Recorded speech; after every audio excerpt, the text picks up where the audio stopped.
Hello everyone, welcome to my channel. Today we'll be discussing the typical words used for various cardiac murmurs, and we'll discuss it in a way using this picture that I've drawn so that it becomes really easy for you to memorize it. This is a very simplified structure of the heart. This is the right atrium, the left atrium, the right ventricle, the left ventricle, the tricuspid valve, the mitral valve, the pulmonic valve is here at the exit of the right ventricle, and the aortic valve is here at the exit of the left ventricle. We all know mitral stenosis produces a murmur when blood comes from the left atrium to the left ventricle via the mitral valve. Therefore, I've drawn the murmur of mitral stenosis just below the mitral valve because the blood had come from here to here, and therefore the murmur of mitral stenosis is drawn here. You can see an opened door here, and these yellow lines, this is sun. I've tried to draw sun here. This is the central area of the sun, and these are lines radiating from the sun. So the murmur of mitral stenosis is an opening snap. This is an arrow, so it means followed by a rumble. So for the word rumble, I just imagined rubble and I made these rocks here. So every time there will be a rumble, we'll see these stones here. I know it sounds a bit funny, but that was the easiest way to remember. Mitral stenosis, early diastolic opening snap followed by a rumble. Now we know that mitral regurg produces a murmur when the left ventricle contracts. This will cause blood to go from the left ventricle to the left atrium. So the blood is going from here to here. Therefore, I've drawn the murmur of mitral regurg here, just above the mitral valve. Now you'll notice that all the regurg murmurs, they will be pansystolic. So I've drawn a pan here, and this is a cloud, and I've tried to draw air here, a blowing face here. These are the eyebrows. These are closed eyes. The eyes are shut tightly. This is the nose, and this is a circular mouth. That is, the face is blowing air out. So basically, the murmur of mitral regurg is a pansystolic blowing murmur. Now coming to mitral prolapse. In case of mitral prolapse, the mitral valve, it just parachutes out like this. So I've made these parachuting mitral valves to denote mitral prolapse. In mitral prolapse, we get a midsystolic click followed by a murmur.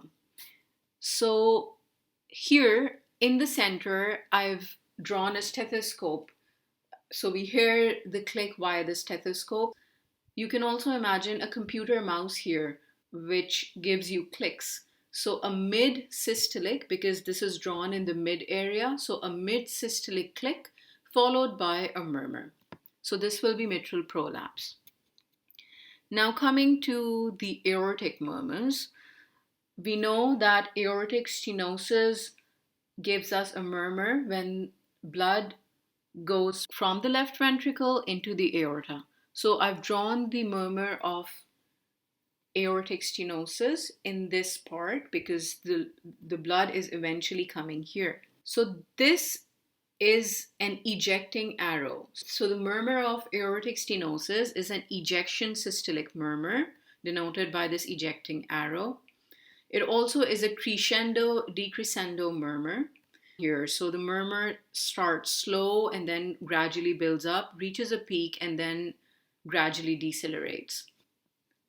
So an ejection systolic murmur, which is a crescendo decrescendo murmur, and aortic stenosis causes concentric hypertrophy of the left ventricle.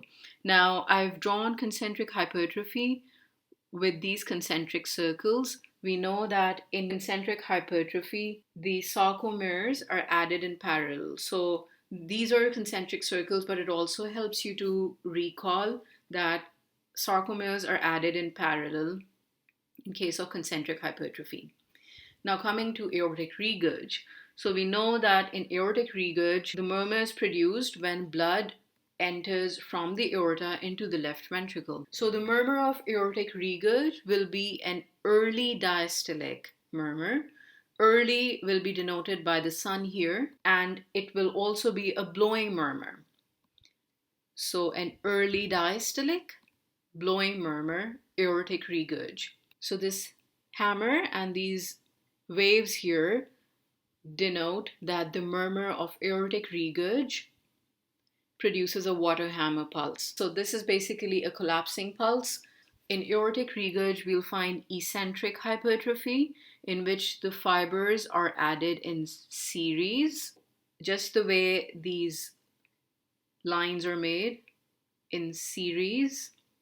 And this will be a decrescendo murmur, the way I've drawn here. This is a typical pattern of decrescendo murmur. Now coming to this pan here. So this is the interventricular septum, and this pan here denotes the ventricular septal defect. So the murmur of VSD will also be a pansystolic murmur. During systole, the left ventricle will force blood to the right ventricle, creating a pansystolic murmur. So a pan here in the middle on the interventricular septum means a pansystolic murmur for VSD.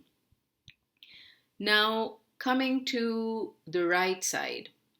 So normally the only right-sided murmurs that are high yield are murmurs associated with ASD. So in ASD, murmurs occur only because there is increased amount of blood in the right heart that had entered from the left atrium. Now, the overall blood content in the right side of the heart increases. So when increased amount of blood is moving from the right atrium to the right ventricle, this tricuspid opening runs small for that increased amount of blood, and therefore it produces a rumble. So as we discussed earlier, rumble will be denoted by these rocks here. So this will give us a diastolic rumble. And then when the increased amount of blood from the right ventricle goes into the pulmonary vasculature, this pulmonic valve also runs smaller for the amount of blood that is passing through it, depicting a kind of stenotic pulmonic valve. And therefore we'll get this ejection systolic murmur in the pulmonic area.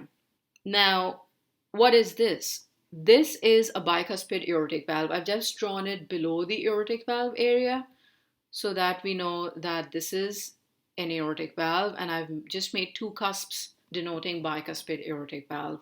So in case of a non-diseased bicuspid aortic valve, we get an early systolic click. Now, early is denoted by the sun here again, and since it's a systolic murmur, as we would imagine, blood is moving from the left ventricle to the aorta. So since eventually the blood is landing in the aorta, we've drawn the murmur here. And since it's a click, I've used the same sign as we used here. So this was the murmur of mitral prolapse was a midsystolic click here in the mitral area, whereas the murmur of a bicuspid aortic valve will be systolic click in the aortic area. Yeah, that's about it. I hope this picture makes it easier for you to remember these murmurs. Just remember the typical areas for murmurs. Thank you very much for watching. If you liked this video, please like, share, and subscribe to my channel. I wish you all the best of luck.